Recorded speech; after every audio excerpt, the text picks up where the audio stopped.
Bill పార్లమెంట్లో వెంటనే. తెలంగాణ రాష్ట్ర సాధనలో భాగంగా రాష్ట్ర జేఏసీ ఇచ్చిన పిలుపు మేరకు జనవరి 21 తారీఖు నుంచి ట్రాన్స్కో ఆవరణలో రిలే దీక్ష శిబిరాన్ని ప్రారంభించడం జరిగింది. ఈ రోజు ప్రత్యేకించి మహిళా సిబ్బంది ఈరోజు దీక్షలో జరిగింది. ఈ నెల 11వ తారీఖు రోజు ట్రాన్స్కో ఆధ్వర్యంలో టీజాకు నిర్వహించబోయే మహాదీక్షకి ఆ రోజు భారీ ఎత్తున సుమారు 100 మంది విద్యుత్ ఉద్యోగులు, అన్ని పదవులు చెందినటువంటి అధికారులు కూడా ఆ రోజు దీక్షలో పాల్గొనడం జరుగుతుంది. జై తెలంగాణ. తెలంగాణ రాష్ట్ర ఏర్పాటు ఉద్యమంలో ముఖ్యంగా తెలంగాణలో ఉన్నటువంటి ఎలక్ట్రిసిటీ ఎంప్లాయీస్, అది ట్రాన్స్కో కానివ్వండి, జెన్కో కానివ్వండి, ఈ డిస్కమ్స్లో ఉన్నటువంటి ఎంప్లాయీస్ అందరూ కూడా చాలా పెద్ద ఎత్తున ఈ ఉద్యమంలో పాల్గొంటున్నారు. 1969 తెలంగాణ ప్రత్యేక రాష్ట్ర ఉద్యమం ఉవ్వెత్తున లేవడానికి మొదటిసారి నాంది పలికింది ఎలక్ట్రిసిటీ ఎంప్లాయీస్ ద్వారా. శ్రీకృష్ణ కమిటీ ఒకటి ఏర్పడి ఆ కమిటీ వివిధ ప్రాంతాలు తిరుగుతూ అన్ని విషయాల పట్ల సమగ్రంగా ఆలోచిస్తామని చెప్పి హామీ ఇచ్చి వారు సేకరిస్తున్నటువంటి సందర్భంలో మీ ఎంప్లాయీస్ తరఫున మీరు ప్రత్యేకించి ఒక తెలంగాణ ప్రాంతానికి విద్యుత్ శక్తి ఉత్పత్తిలో అదేవిధంగా వినియోగంలో ఎంత అన్యాయం జరుగుతుందనే విషయాన్ని, తర్వాత ఉద్యోగరీత్యా కూడా తెలంగాణ ప్రాంత ఉద్యోగస్తులకి ఈ విద్యుత్ శక్తి డిపార్ట్మెంట్లో నాడు Andhra Pradesh state electricity board APSP పేరు మీద కానివ్వండి, లేకపోతే ట్రాన్స్కో కింద ఉన్నటువంటి డిస్కమ్స్లా కానివ్వండి, లేకపోతే ఏపీ జెన్కోలా కానీ జరుగుతున్నటువంటి అన్యాయాలన్నీ కూడా క్రోడీకరించి మీరు ఒక లిఖితపూర్వమైనటువంటి ఒక విషయాలన్నీ కూడా మీరు శ్రీకృష్ణ కమిటీకి ఇవ్వడం జరిగింది. మనందరం కూడా ఆశించిన 31 డిసెంబర్ తర్వాత శ్రీకృష్ణ కమిటీ రిపోర్టును ఆధారంగా చేసుకొని యూపీఏ ప్రభుత్వం, కాంగ్రెస్ పార్టీ తెలంగాణ రాష్ట్ర ఏర్పాటు ప్రక్రియ మొదలు పెడుతుందని చెప్పి మనం ఆశించడం జరిగింది. నాకు ఆశ్చర్యకరమైన విషయం మన ఎలక్ట్రిసిటీ ఎంప్లాయీస్ దగ్గర ఏర్పడ్డది. కొత్తగూడెం థర్మల్ పవర్ ప్లాంట్ రాయలసీమలో ఉన్నదని రాసే అయితే వీడియో తప్పులు దొరలేదు. అంటే ఫస్ట్ నాకు ఆ రిపోర్ట్ చదువుతున్న సందర్భంలో పట్టే కొత్తగూడెం థర్మల్ పవర్ ప్లాంట్ రాయలసీమలో ఉన్నది, దానికి బొగ్గు తెలంగాణ చెల్లి పంపుతున్నాము అని దాంట్లో రాసినప్పుడే అబ్బా దీంట్లో మసలు సంథింగ్ ఫిషీ ఉంది దీంట్లో, ఇంకా చదవాలని చెప్పి మళ్ళీ నేను ఉదయం పూట కూడా దాన్ని మొత్తం లోతుగా చదివితే ఇంత అన్యాయం ఉన్నదండి. దాంట్లో మహారాష్ట్ర, కర్ణాటక దాటి ఆంధ్రప్రదేశ్లో మహబూబ్నగర్ జిల్లాలో ఎంటర్ అవుతుంది. నల్గొండ జిల్లా, అటుపక్క కర్నూలు జిల్లా, తర్వాత కృష్ణా జిల్లా, తర్వాత బే ఆఫ్ బెంగాల్. ఇది కృష్ణా నది ఈ యొక్క ఆంధ్రప్రదేశ్ రాష్ట్రంలో అడుగుపెట్టిన తర్వాత అది కృష్ణా నది అడుగుపెట్టిన తర్వాత మహబూబ్నగర్ జిల్లాలో భీమా, తర్వాత కోయిల్ సాగర్, తర్వాత మీకు తెలుసు జూరాల, మీకు కూడా అది హైడ్రో ఎలక్ట్రిసిటీ జనరేషన్ ప్లాంట్ ఉంది, తర్వాత కల్వకుర్తి, తర్వాత నల్గొండ జిల్లాకు వచ్చిన తర్వాత అలిమినేటి మాధవరెడ్డి లెఫ్ట్ బ్యాంక్ కెనాల్ సొరంగం ప్రాజెక్టు, అది అయితే లేదనుకోండి, బట్ ఆ ప్రాజెక్టు ఇవన్నీ కూడా కృష్ణా నది పైన ఉన్నాయి. కానీ రిపోర్ట్లో ఏం రాశాడండి, గోదావరి నది పైన రాశాడు.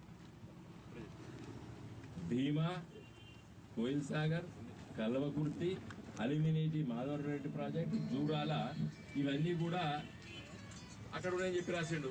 ఎక్కడ? గోదావరి నది పైన రాశాడు. కృష్ణ ఎక్కడ ఉన్నది, గోదావరి ఎక్కడ ఉన్నది? కృష్ణా నదికి గోదావరి నదికి దాదాపు 400-500 కిలోమీటర్ల దూరము.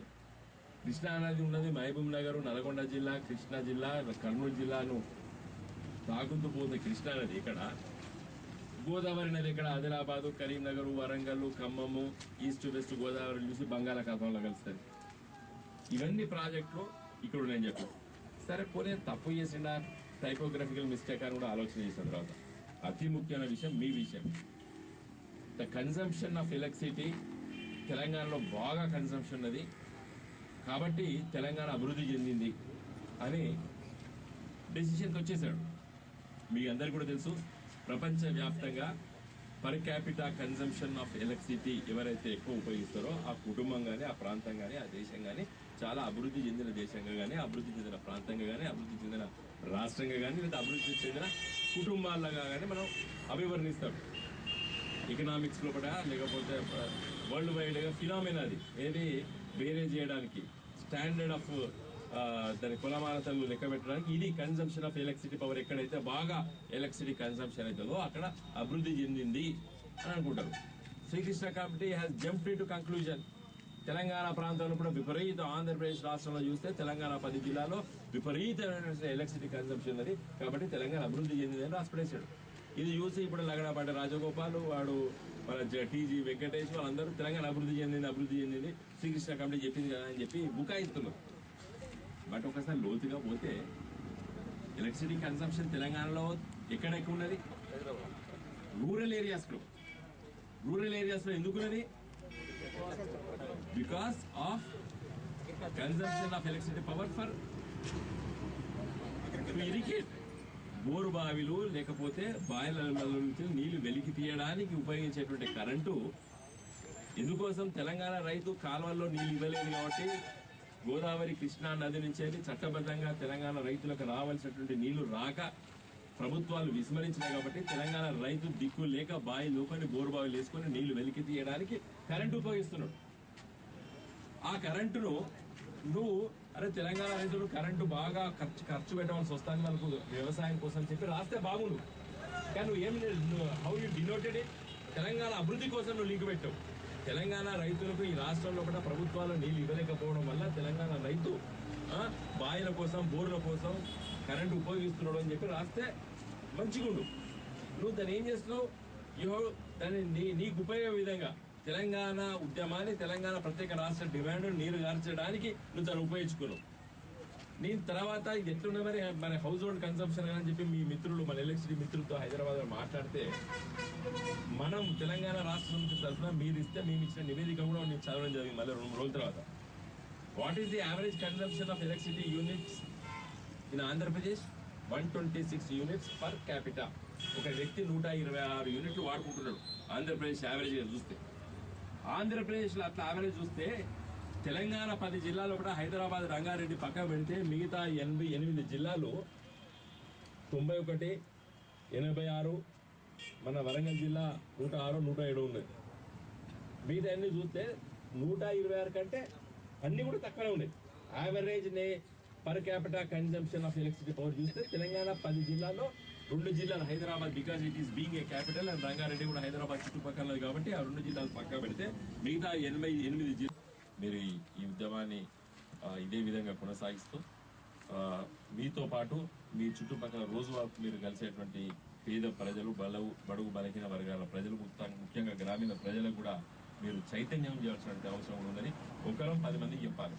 ఈ ఇష్యూ పట్ల కానీ ఇది నాకేం సంబంధం లేదు లేదా నేను ఎందుకు మాట్లాడాలి అనేటువంటి నిర్లిప్త వైఖరి ఉండకూడదు. ఇక్కడ బస్సులో కూర్చున్నా కానీ ఇంటికాడ కూర్చున్నా కానీ లేకపోతే ఇక్కడ పోయినా కానీ అవసరం అనిపించినప్పుడు సమస్య వచ్చినప్పుడు ఆ సమస్యను గురించి తప్పగా మాట్లాడాలి. నేను కోరేది ఏంటంటే ప్రతిరోజు 1-2 గంటలు తప్పనిసరిగా వీలైనప్పుడు పత్రికలు తర్వాత మిగతా మీ తెలంగాణ జాక్ ఉద్యోగస్తులు చాలా గొప్పగా పుస్తకాలు అన్నీ కూడా రాశారు. మీరందరూ కూడా చదవాలి. గ్రామీణ ప్రాంతం తిరిగినప్పుడు కొంత ముఖ్యమైనటువంటి నాయకత్వ లక్షణాలు ఉన్నటువంటి వాళ్ళకి మీరు జై తెలంగాణ.